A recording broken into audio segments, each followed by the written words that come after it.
Bismillahirrahmanirrahim. Assalamualaikum warahmatullahi wabarakatuh. Hamdan syukran lillah, salatan wa salaman ala rasulillah wa ala alihi wa sahbihi wa mawalah. A'udzu billahi minasyaitonir rajim. Inna Allaha 'indahu 'ilmus sa'ah wa yunazzilul ghaitha wa ya'lamu ma fil arham ila akhiril ayat. Wa qala Nabi sallallahu alaihi wasallam, ihris 'ala ma yanfa'uk wasta'in billah wala ta'jas. Jamaah rahimakumullah, salah satu ayat yang kita bacakan tadi yang terdapat di akhir surat Luqman. Di sana Allah Subhanahu wa taala menyebutkan kepada kita beberapa perkara yang kita tidak tahu. Hanya Allah yang tahu. Ini hanya satu ayat saja kita ambil. Tentunya banyak ayat dan hadis yang lain di mana banyak sekali rahasia-rahasia Allah Subhanahu wa taala, hanya Allah yang tahu. Kita tidak tahu. Jamaah rahimakumullah, di akhir surat Luqman ini ada beberapa hal yang Allah rahasiakan, dan di sini mengandung nilai ketauhidan dan tawakal kita kepada Rabb kita. Sesungguhnya hanya di sisi Allah ilmu tentang hari kiamat. Hanya Allah yang tahu.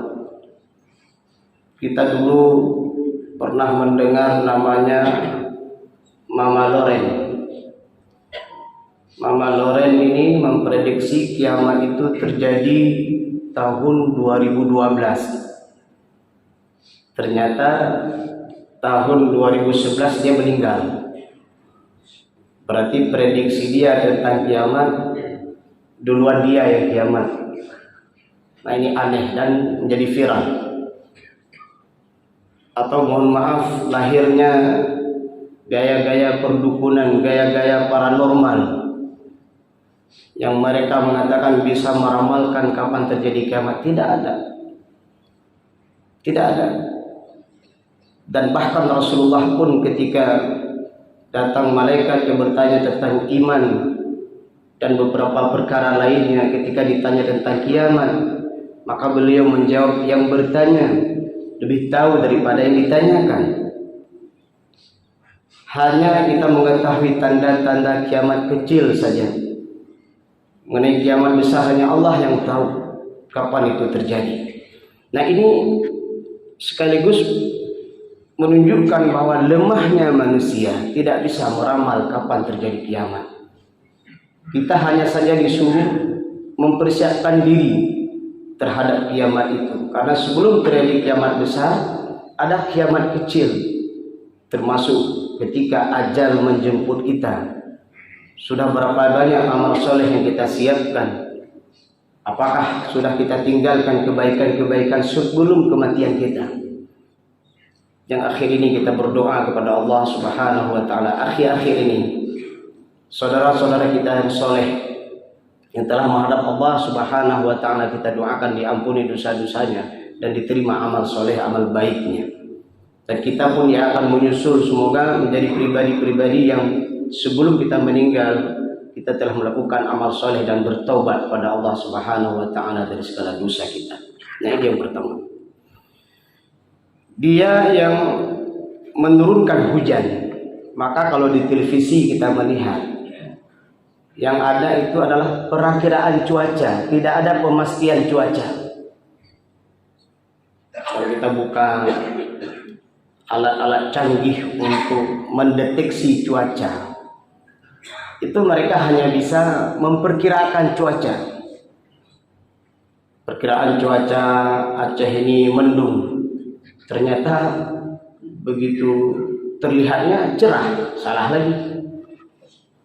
Perkiraan cuaca dalam bulan ini curah hujan sedikit, ternyata hujannya banyak, bahkan sampai banjir.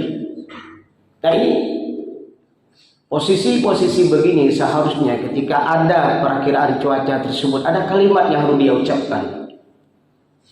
Kapan turunnya hujan, di mana turunnya hujan, bagaimana kondisi turunnya hujan, berapa jumlah banyaknya hujan.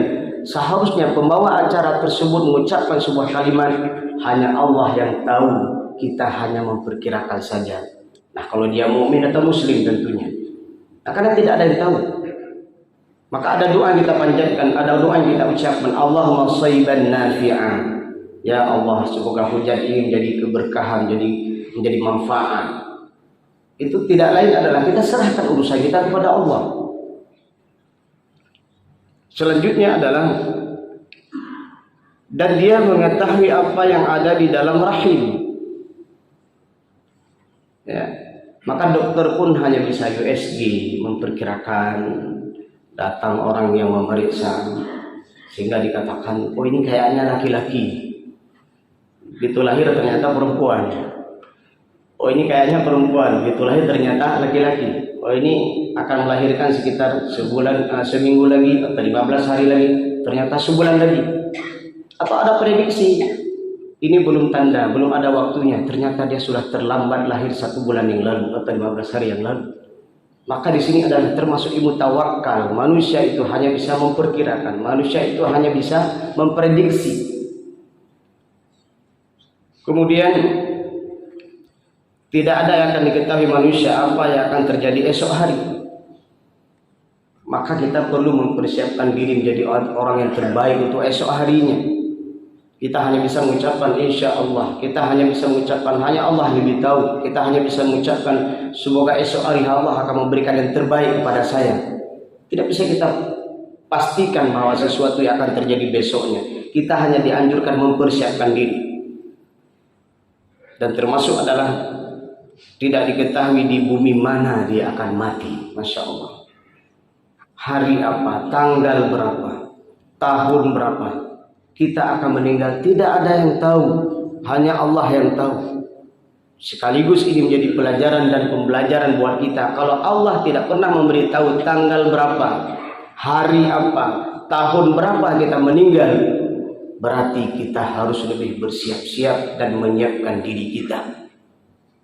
Hanya mungkin persoalan-persoalan kecil, terpeleset di kamar mandi, hanya mungkin salah nyebrang jalan, hanya mungkin itu kan hanya faktor kejadian, asbab saja. Tapi Allah sudah atur itu semua. Tanggal berapa, hari apa, tahun berapa kita meninggal, Allah sudah atur itu semua.